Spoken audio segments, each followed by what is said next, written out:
सभी सावधान हो जाएं। प्रारंभ करते हैं। णमो अरिहंताणं णमो सिद्धाणं णमो आयर्याणं णमो अध्यायाणं णमो लोवे सवसाहूणम्। मंगलम भगवान वीरो मंगलम गौतमो गणी मंगलम कुंद कुंदाद्यो जैन धर्मोस्तु मंगलम। सर्वमंगल मांगल्यम सर्वकल्याणकारकम प्रधानम सर्वधर्माणां जैनम जयतु शासनम जैनम जयतु शासनम। उत्तम क्षमा मार्दव आर्जव भाव हैं सत्य शौच संयम तप त्याग उपाव हैं। आकिंचन्य ब्रह्मचर्य धर्म 10 सार हैं। चहुं गति दुख ते काढ़ी मुक्ति करतार हैं। चहुं गति दुख ते काढ़ी मुक्ति करतार हैं। चारों ही गतियों से निकालने वाले, चारों ही गतियों से हमें पार करने वाले 10 लक्षण महापर्व, आज उसका 9वां दिन, जिसके माध्यम से हमें चर्चा करनी है। वास्तव में हम कहते हैं कि मैंने तेरे ही भरोसे महावीर भंवर में नैया डार दई, कि मैंने भगवान महावीर के भरोसे ही इस संसार सागर के भंवर में, समुद्र में अपनी नाव को छोड़ दिया है। लेकिन आप हमें ये बताइए कि जब भगवान महावीर स्वामी मोक्ष चले गए हैं तो वो तुम्हारी नाव इस संसार सागर से निकालने के लिए मोक्ष से कैसे आएंगे? तो कौन है भैया हमें मोक्ष तक पहुंचाने वाला? चहुं गति दुखते काढ़ी मुक्ति करतार हैं। चारों ही गतियों से पार करने वाले और मुक्ति तक ले जाने वाले ऐसे 10 लक्षण महापर्व हैं।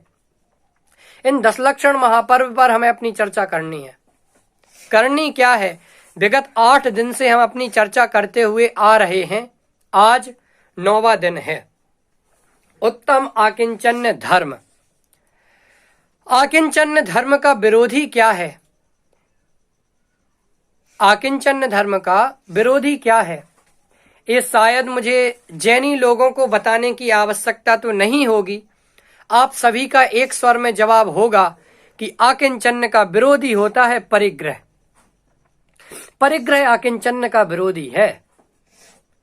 जिसके पास परिग्रह है, जिसके पास परिग्रह में ममत्व बुद्धि है, वो आकिंचन्य धर्म का धारी नहीं हो सकता।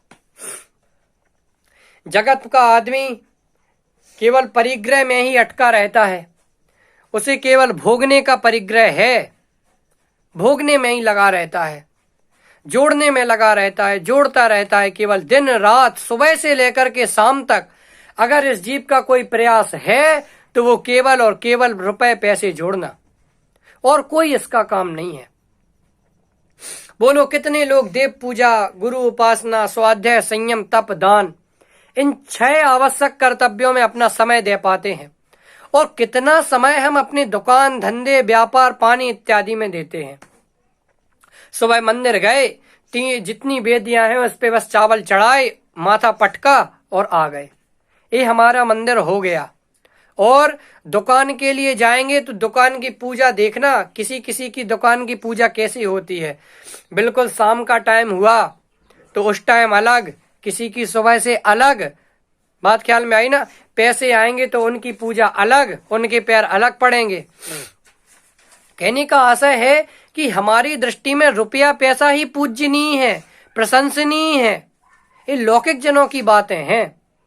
लेकिन वास्तविकता में परिग्रह हमें किंचित भी सुखी नहीं कर सकता, कदाचित सुखी नहीं कर सकता, किसी भी काल में सुखी नहीं कर सकता। बात ख्याल में आई ना? आप इतने बड़े बड़े तीर्थंकर को देख लीजिए साहब, अगर वो सुखी होना चाहते उनके पास कितना रुपए पैसा था, कितना था?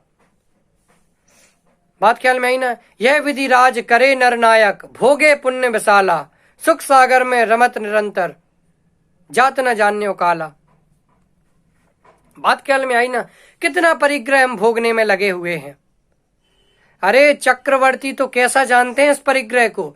चक्रवर्ती की संपदा, इंद्र सरीखे भोग, काग बीट समगिनत हैं, सम्यक दृष्टि लोग। कौवे की बीट के समान जानते हैं इस चक्रवर्ती की संपदा। इतना विशाल वैभव जिसको देख देख करके सारा जगत इतराता है ना, उसको चक्रवर्ती जो सम्यक दृष्टि जीव है वो कौवे की बीट के समान जानते हैं। जिस प्रकार से विष्टा का जीवन में कोई मोल नहीं होता, उसी प्रकार से इस परिग्रह का भी हमारे जीवन में कोई मूल्य नहीं है। बात ख्याल में आई ना। परिग्रह वाला व्यक्ति सुखी नहीं है, अपरिग्रही व्यक्ति ही दुनिया में सुखी है। किसी के पास 10 करोड़ रुपए हो तो वो आपको सुखी नहीं दिखाई देगा, लेकिन अगर कोई एक सामान्य वर्ग का आदमी अपने सुबह और शाम 2 वक्त की रोटी जोड़ करके भी सुखी है, और कोई दिन में 1 करोड़ रुपए कमा करके भी सुखी नहीं है, ऐसा क्यों? भाई साहब, ये संतोष का फेर है। जगत में भी हमें जो बाहर में परिग्रह जोड़ने वाले व्यक्ति हैं वे सुखी नहीं दिखाई देते। तो आप हमें बताइए कि आराधना के मार्ग में जो परिग्रह जोड़ करके रखे हैं, परिग्रह जुड़वा रहे हैं, वो आदमी सुखी कैसे हो सकते हैं? वो जीव सुखी कैसे हो सकते हैं? जरा इस बात की कल्पना तो कीजिए। अभी हम जो छंद लेंगे उस छंद के आधार से चर्चा करेंगे, तब आपको बातें ख्याल में आएंगी। चाहे लंगोटी की दुख वाले, हम कितना दिन भर खूब कमा रहे, किसके लिए कमा रहे हैं भाई साहब? जरा ये भी तो विचार करो कि हम जिनके लिए कमा रहे हैं तो वो अपने पुण्य के अनुसार खाएंगे कि हमारे पुण्य के उदय के अनुसार हमने जो कमाया है वो खाएंगे? इस जगत में जो भी जीव आता है ना, वो अपने पुण्य पाप के हिसाब से आता है। अगर उसके पाप का उदय होगा तो संपदा भी नष्ट हो जाएगी, और अगर पुण्य का उदय होगा और अगर तुम गरीब होगे तो उसके पुण्य के निमित्त से भी तुम्हारे घर में संपदा चल करके आ जाएगी। बात ख्याल में आई ना। कितनी कहानियां आपने सुनी होंगी, अकृत पुण्य की कहानी सुनी होगी कि पहले एक समय पहले राजा का लड़का था और अगले ही समय में क्या हो गया? अगले समय में पैसे नहीं बचे। किसी के पास अगर कोई चना लेने जाए, अगर सोने का कड़ा दें तो वो रस्सी बन जाती थी, चना उठाए तो अंगारे बन जाते थे। कितना पाप का उदय था। बात ख्याल में आई ना। तो कहने का आशय क्या है कि पुण्यशाली जीवों को संपदाएं सहज ही मिल जाती हैं, और जो पापी जीव हैं उन्हें संपदाएं ढूंढते हुए भी नहीं मिल पाती। बात ख्याल में आ रही है ना आपके? कैसे? अभी हम आपके लिए बहुत सारे उदाहरणों के माध्यम से इस चर्चा को स्पष्ट करेंगे। आप भी बिल्कुल एकदम अपनी कमर कस करके तैयार बैठ जाइए कि परिग्रह क्या है, परिग्रह का स्वरूप क्या है, और उत्तम आकिंचन धर्म क्या है। ठीक है ना? चलिए हम बिना किसी देरी के अब अपनी चर्चा उस छंद के आधार से, ज्ञानत राय जी के छंद के आधार से प्रारंभ करते हैं और उत्तम आकिंचन धर्म का छंद पढ़ते हैं। परिग्रह 24 भेद, त्याग करे मुनिराज जी, तृष्णा भाव उछेद, घटती जान घटाइए, उत्तम आकिंचन गुण जानो, परिग्रह चिंता दुख ही मानो, फांस तनक सी तन में साले, चाहे लंगोटी की दुख भाले, भाले न समता सुख कभी नर, बिना मुनि मुद्रा धरे, धनी नगन तन पर नगन थाड़े, सुर असुर पायनी परे, घर माही तृष्णा जो घटावे, रुचि नहीं संसार सो, बहुधन बुराहु भला कहिए, लीन पर उपकार सो, लीन पर उपकार सो। क्या कह दिया भाई साहब? परिग्रह 24 भेद, परिग्रह के 24 भेद होते हैं। परिग्रह 24 प्रकार का होता है। बात ख्याल में आई ना? तो कौन कौन सा? मुख्यता से तो 2 प्रकार का होता है, एक अंतरंग परिग्रह और एक बहिरंग परिग्रह। अंतरंग परिग्रह माने क्या? अंतरंग परिग्रह कितने प्रकार का? तो भैया अंतरंग परिग्रह होता है 14 प्रकार का। कौन कौन सा होता है अंतरंग परिग्रह 14 प्रकार का? मिथ्यात्व, क्रोध, मान, माया, लोभ, हास्य, रति, अरति, शोक, भय, जुगुप्सा, स्त्रीवेद, पुरुषवेद, नपुंसकवेद, ये 14 प्रकार का अंतरंग परिग्रह होता है भाई साहब। और बहिरंग परिग्रह में क्षेत्र, वास्तु, धन, धान्य, दासी, कुप, भांड इत्यादि 10 प्रकार का बहिरंग परिग्रह आता है। तो इन दोनों में से आप हमें बताइए सबसे ज्यादा खतरनाक परिग्रह कौन सा है? ये मिथ्यात्वादि अंतरंग परिग्रह है या फिर जो बहिरंग परिग्रह क्षेत्र, धन धान्य इत्यादि हैं वो? तो भैया हमारे जैनी लोग भी अनेकों ऐसे होंगे, खासकर जो आज के समय के, वो मिथ्यात्व आदि को तो परिग्रह जानते ही नहीं होंगे, मिथ्यात्व की परिभाषा भी नहीं जानते होंगे। बात समझ में आ रही है ना? वो कहेंगे कि भैया बहिरंग परिग्रह जो बाहर में क्षेत्र, वास्तु, धन धान्य, रुपया पैसा दिखाई देता है, बस वो ही परिग्रह है, इसके अलावा और कोई परिग्रह नहीं है हमारे पास में। इस तरह भी उनका ध्यान जाएगा और कहीं नहीं। लेकिन जरा जो स्वाध्यायी जीव होंगे उनसे पूछा जाएगा कि भाई साहब ये बताइए कि इनमें से सबसे खतरनाक परिग्रह कौन सा है, अंतरंग परिग्रह या फिर बहिरंग परिग्रह? तो स्वाध्यायी लोगों का जवाब होगा बहिरंग परिग्रह, अंतरंग परिग्रह। अंतरंग परिग्रह सबसे ज्यादा खतरनाक होता है। और पूछेंगे कि भैया अंतरंग परिग्रह 14 प्रकार का होता है, उनमें से भी सबसे महान क्या कहें कि जो सबसे बड़ा परिग्रह है उसको, उसमें से भी कौन है? तो आप कहेंगे भाई साहब मिथ्यात्व। मिथ्यात्व सबसे बड़ा परिग्रह। इस मिथ्यात्व के आधार पर ही वहां के सारे परिग्रह खड़े हुए हैं। अगर हमने एक बार मिथ्यात्व हमारे छूट गया तो फिर हमारे संसार का अंत तो वैसे ही आ जाएगा। किंचित न्यून अर्ध पुद्गल परावर्तन काल के अंदर ही हमें मोक्ष गति को प्राप्त करना है। पंचम गति में हम जाकर के सुख भोगेंगे, सिर्फ अगर हमारा मिथ्यात्व छूट गया, सम्यक तो प्राप्त हो गया तो परिग्रह 24 भेद। अगर आप आज के आपने आदरणीय बाल ब्रह्मचारी सुमित प्रकाश जी उनके प्रवचन सुने होंगे, तो उसमें क्या लिखा था कि भैया बाहर के परिग्रहों को छोड़ने वाला जीव प्रशंसनीय होता है और अंतरंग परिग्रह को छोड़ने वाला जीव पूज्यनीय होता है।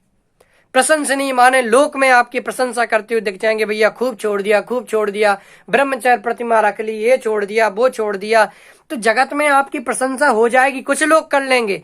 लेकिन जिसने अंतरंग परिग्रह का भी त्याग कर दिया, अंतरंग परिग्रह छोड़ दिया, भावलिंगी हो गए, तो वो समझ लेना कि अब वो तीनों लोकों में प्रशंसनीय हो गए, तीनों लोकों में पूजनीय हो गए। बात ख्याल में आई ना?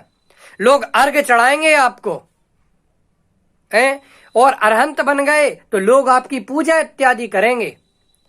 तो मैं ये नहीं कह रहा हूं कि पूजा करवाने के लिए ये सब अंतरंग परिग्रह करना, धारण छोड़ देना, ऐसा होगा ही नहीं कि अगर आप किसी लोभ से ही वो परिग्रह छोड़ोगे कि भैया हम तो अरहंत बन जाएंगे, हम तो ये बन जाएंगे और हमारी खूब प्रशंसा होगी, हम खूब पूजनीय हो जाएंगे, इस कारण से हमें अंतरंग परिग्रह छोड़ेंगे, तो आप कभी भी जीवन में अंतरंग परिग्रह नहीं छोड़ पाएंगे।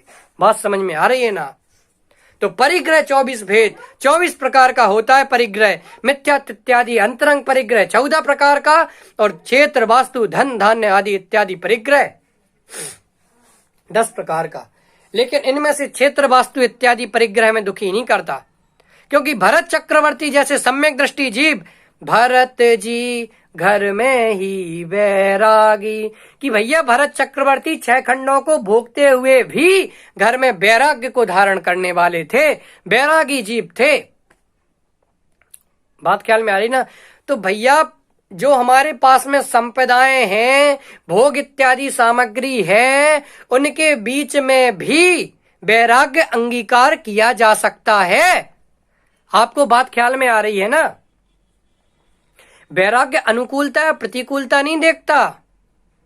बात ख्याल में आ रही? वैराग्य में तो अंतरंग का उबाल आता है, अंतरंग अपनी आत्मा की साधना का जोर आता है, तब वैराग्य होता है। और भैया जिनको क्षेत्र वास्तु इत्यादि परिग्रह दुखी कर रहे, उनके तो अभी अंतरंग परिग्रह भी है, उनके अंतरंग परिग्रह है। जिनका बहिरंग छूट गया, अंतरंग नहीं छूटा, तो वो दुखी देखे जाते हैं। क्यों?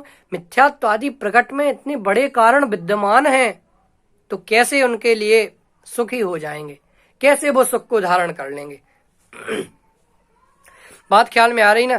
कि भैया भरत चक्रवर्ती को जब चक्र रत्न प्रकट हुआ तो माँ ने कहा देखो हमारा भरत कितना भाग्यवान है, एक साथ 3-3 समाचार।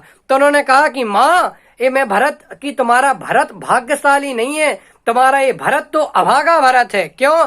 कि भगवान को केवल ज्ञान हुआ है, वहां पर आदिनाथ भगवान को केवल ज्ञान हो गया, मैं उनकी दिव्य ध्वनि का लाभ नहीं ले पाऊंगा, और ये सामान्य जनता भगवान की दिव्य ध्वनि का लाभ ले सकती है, तो मैं तो इनकी तुलना में भी बहुत अभागा हूं।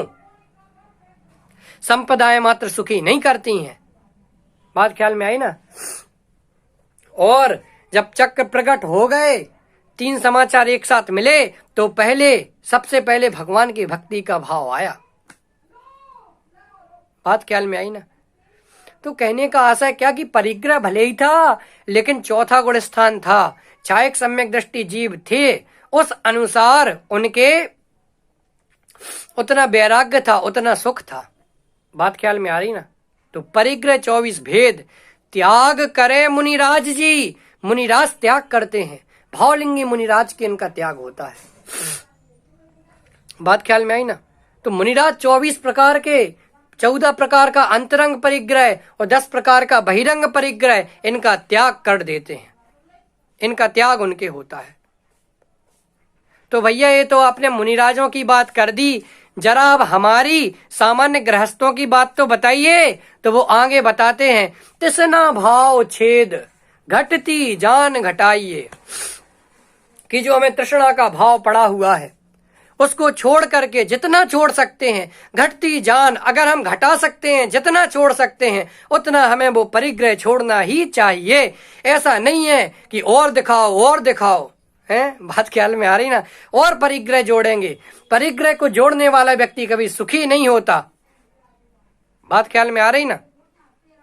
कि परिग्रह जोड़ते रहेंगे भैया, इससे क्या हो जाएगा, कैसे आप सुखी हो जाओगे हैं? अगर ये परिग्रह ही सुख का कारण होता तो हमें बताइए कि ये जो तीर्थंकर इत्यादि जीव हैं, इतने भोगों में निमग्न थे, अचानक उन्हें क्या छोड़ने की आवश्यकता आ गई? खूब भोग करते, क्या दिक्कत थी? भगवान महावीर 72 वर्ष की आयु में शादी कर लेते, बढ़िया सब कर लेते, बाल बच्चे हो जाते, क्या होता? इतना भोग कर सकते थे ना। लेकिन नहीं, उन्हें भैया पता था कि संयम के बिना जब तक परिग्रह हम नहीं छोड़ेंगे तब तक हम सुख को धारण नहीं कर सकते, सुखी नहीं हो सकते। बात ख्याल में आई ना? तो गृहस्थों को भी जितना छोड़ सकते हैं, जितना परिग्रह का त्याग कर सकते हैं, उतना परिग्रह छोड़ना ही चाहिए। सब्जियां इतने, वनस्पतियों के इतने प्रकार के कुल होते हैं, लाखों करोड़ों कुल होते हैं। 50 सब्जी खाएंगे, 100 सब्जी खा लेंगे, 200 खा लेंगे, 500 का, अरे भैया 1000 खा लो, लेकिन बाकी का तो त्याग कर दो ना। क्योंकि जब तक त्याग नहीं होगा तब तक खाते हुए नहीं होने पर भी हमें उसका पाप निरंतर लग रहा है। जैसे अगर कोई रात्रि भोजन नहीं करता, कहे भैया रात्रि भोजन करना मुझे जचता नहीं है, मैं रात्रि का भोजन नहीं करता हूँ, लेकिन अगर प्रतिज्ञा पूर्वक उसका त्याग नहीं है तो उसको उसका फल प्राप्त नहीं होगा, उसका फल उसे प्राप्त नहीं हो रहा है। बात ख्याल में आई ना? तो प्रतिज्ञा पूर्वक उस चीज का त्याग होना अनिवार्य है, आवश्यक है, तब जाकर के उसका फल लगेगा। तो गृहस्थों को भी तृष्णा भाव छेद घटती जान घटाइए। लेकिन हमारे साथ में तो उल्टा है, गृहस्थ कहाँ चेतते हैं? बात ख्याल में आ रही? गृहस्थ कहाँ चेतते हैं? महिलाएं एक के पास 5 साड़ी हैं तो देख करके दुखी होती है, 10 साड़ी चाहिए हमें। किसी के पास किसी आदमी के पास इतना मकान है तो हमें उतना चाहिए। प्रवचन सार की अगर अपन गाथा पढ़ेंगे तो नरपति सुरपति असुरपति इंद्रिय विषय दबदाह से पीड़ित रहे सह सके ना रमणीक विषयों में रमे। कि भैया नरपति हो गए, असुरपति हो गए, सुरपति हो गए, वो इंद्रियों के माध्यम से, इंद्रियों के जो भोग भोग रहे हैं उनके माध्यम से निरंतर संसार की ज्वाला में जल रहे हैं, पीड़ित रहे, दुखी होते हैं, सह सके ना, उनसे सहा नहीं जाता तो क्या करते हैं, पीड़ित रहे सह सके ना रमणी के विषयों में रमे। दुख होने पर भोगों में ही निमग्न हो जाते हैं। लेकिन ये विचार भी तो करो, उसी प्रवचन सार में लिखा इंद्री सुख सुख नहीं दुख है, विषम बाधा सहित है बंद का कारण दुखद, परतंत्र है विच्छिन्न है। परतंत्र है भाई साहब, विच्छिन्न है, नष्ट हो जाने वाला है, खंड खंड हो जाने वाला है, बिखर जाने वाला है। इसलिए तृष्णा भाव छेद, इस तृष्णा को घटता हुआ जानकर के छोड़ते जाओ भैया, छोड़ो, रखो मत, छोड़ने में ही सुख है। लेकिन अंतरंग परिग्रह भी छूटना चाहिए, क्योंकि ऐसे तो हम परिग्रह अनंतों बार छोड़ चुके हैं। मुनिव्रत धार अनंत बार ग्रीवक उपजायो, पै निज आत्म ज्ञान बिना सुख लेस न पायो। कहने का आशा ये है कि जब तक आत्मज्ञान नहीं होगा तब तक कितना ही परिग्रह छोड़ दो, करोड़ों जन्म धारण कर लो, करोड़ों बार परिग्रह छोड़ दो, मुनि अवस्था धारण कर लो, तो भी सुख नहीं हो पाएगा, तो भी आप सुखी नहीं हो सकते। बात ख्याल में आ रही है ना? तो विचार करना कि हमें क्या छोड़ना है। अंतरंग परिग्रह छोड़ना है। पहले आपने सुना होगा कि भैया हम इतने बार मुनि दीक्षा धारण कर चुके हैं कि अगर उसका पीछे कमंडल का ढेर लगाएं तो क्या होगा कि पूरा का पूरा इतना बड़ा 1 लाख योजन का सुमेरु पर्वत बन करके तैयार हो जाए, खड़ा हो जाए, इतने लंबे चौड़े। ठीक है ना?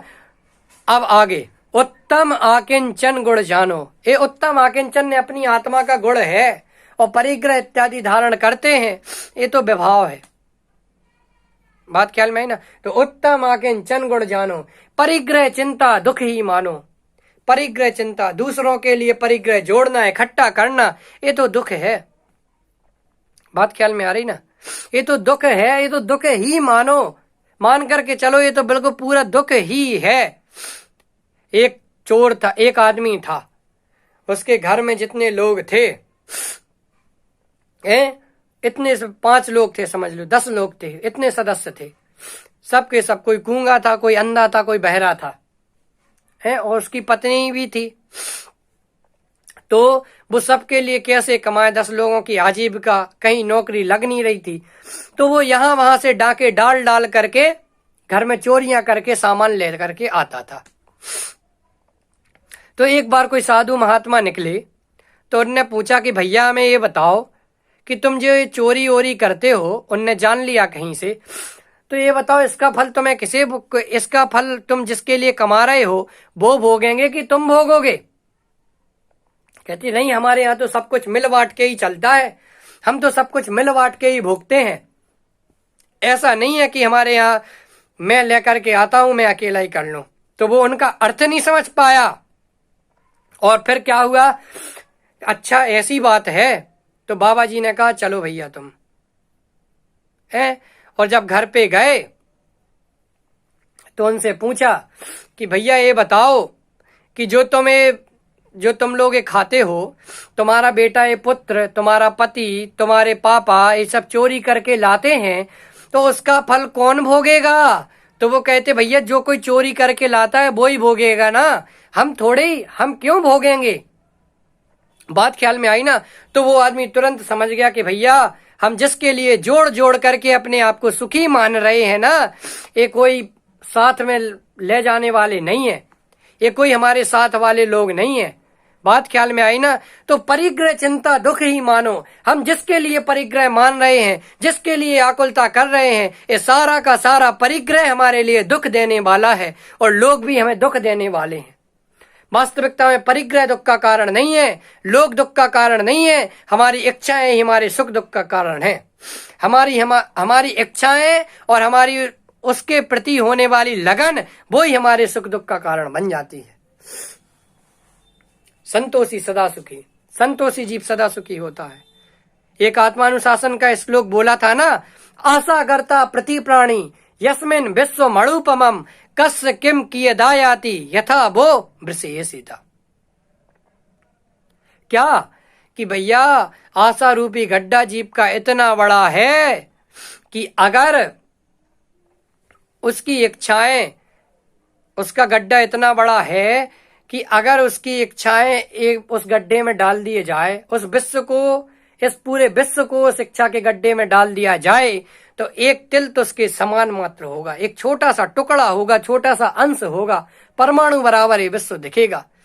कहने का आशय क्या है कि जीव की इच्छाएं तो भैया इतनी हैं कि उनकी पूर्ति कभी भी नहीं की जा सकती है। बात ख्याल में आ रही ना? तो भैया हमारे पुण्य के उदय से जो इच्छाएं हो जाएं उनकी पूर्ति हमारे पुण्य प्रमाण हो जाएगी ना। हमें क्या जोड़ जोड़ के लगना है, जोड़ने में ही लगे रहते हैं। कभी जोड़ने के अलावा छोड़ने का भी प्रयास करो और छोड़ने के अलावा अपनी धारणा सही दिशा में मोड़ने का भी प्रयास करो कि भैया एक तो जोड़ो मत, जोड़ने में मत लगो। कदाचित जोड़ रहे, ठीक है, जो है उसके छोड़ने का प्रयास करो।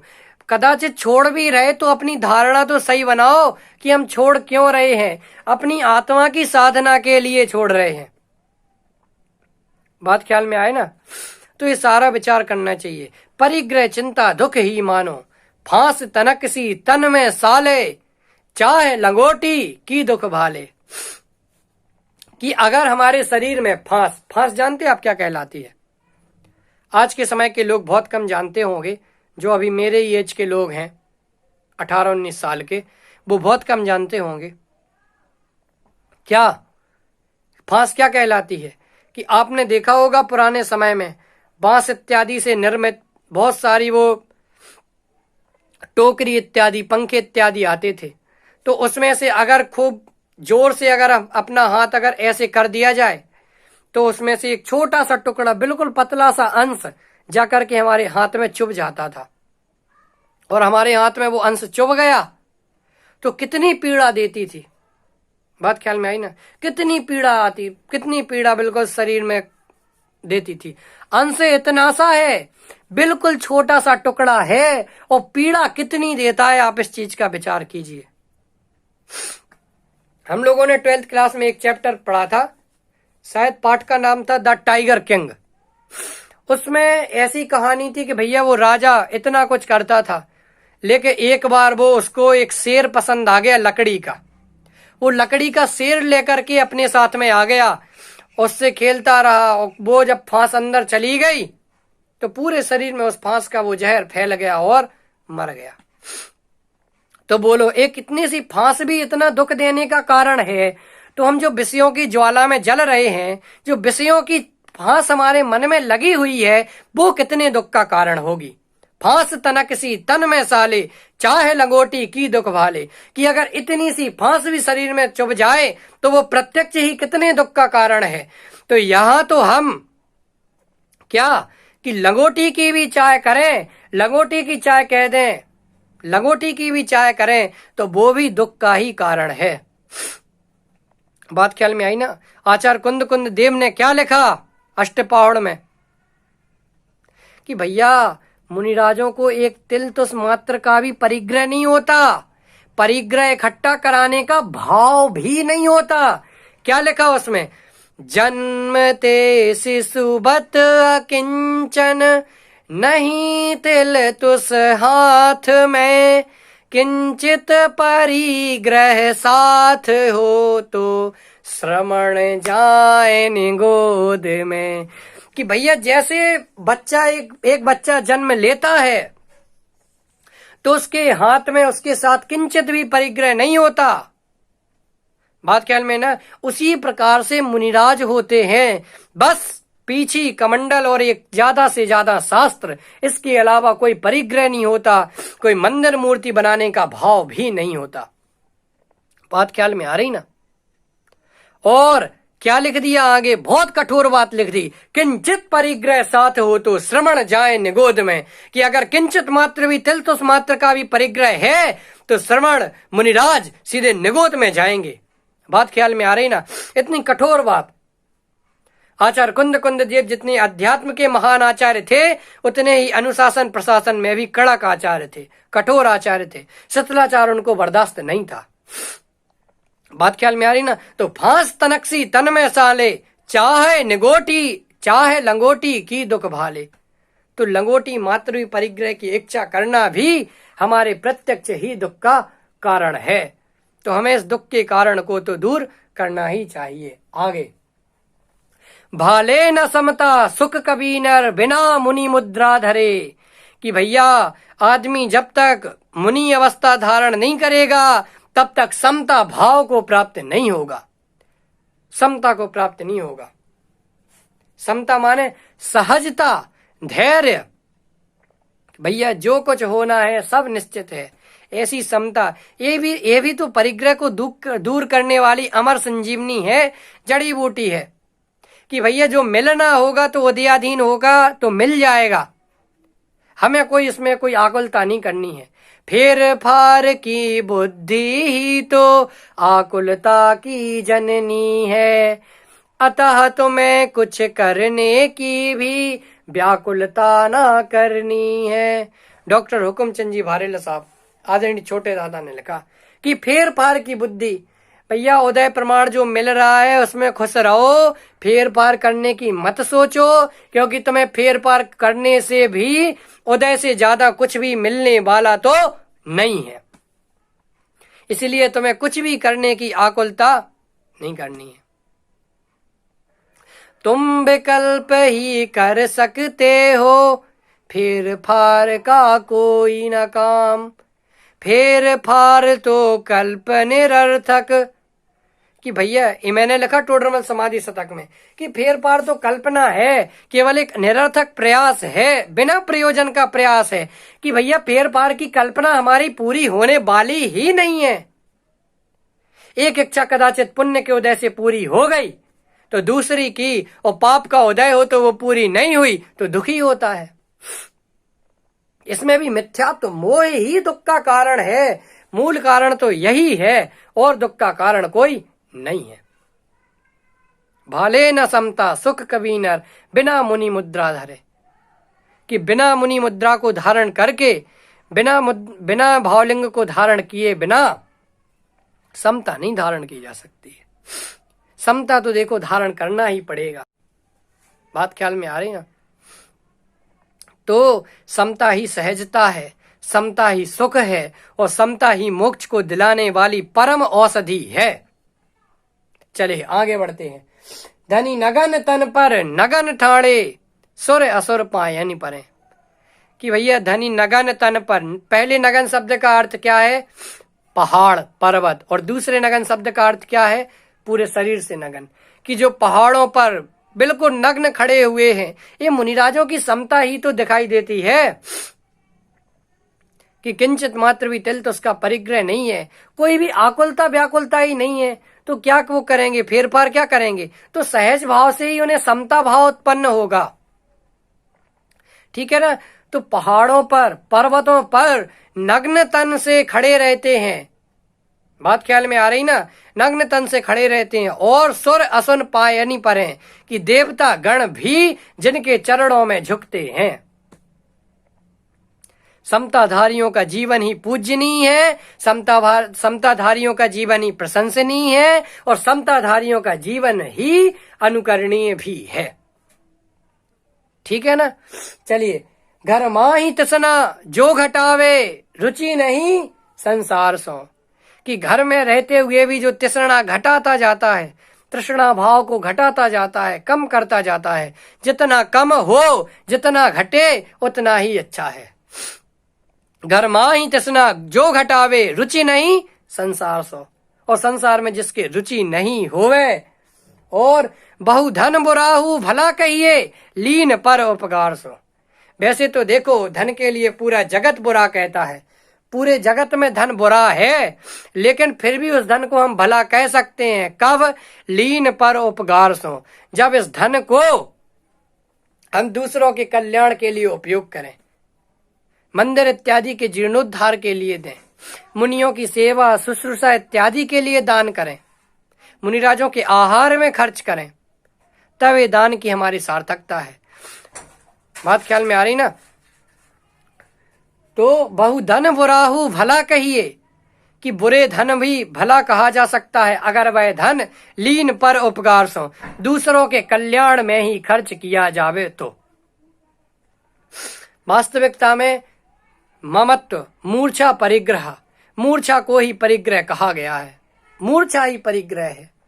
अहम एको खलु शुद्धो णाणमय्यो सदा रूवी रवि अथ मज्ज किंचिवी अन्नम परमाणु मित्तम्पि। कि भैया नवी अथ मज्ज किंचिवी, मेरा ये परिग्रह किंचित भी नहीं है। मैं कौन हूँ? अयम एक को खलु शुद्धो, मैं तो एक हूँ, मैं तो शुद्ध हूँ। णाण दंसण मय्यो सदा रूपी, ज्ञान दर्शन और सदा आरूपी हूँ। रवि अत्त मज्ज किंचिवी अन्नम परमाणु में तंपी, अन्न परमाणु मात्र भी मेरा कदाचित नहीं है। बात समझ में आ रही है ना? तो वास्तविकता में मूर्छा परिग्रह है, उस परिग्रह में ममत्व बुद्धि, आसक्ति बुद्धि, वो ही हमारे दुख का कारण है। देखो 4 प्रकार की बुद्धियां होती हैं। एक होती है एकत्व बुद्धि, एक होती है ममत्व बुद्धि, एक होती है कर्तृत्व बुद्धि और एक होती है भोक्तृत्व बुद्धि।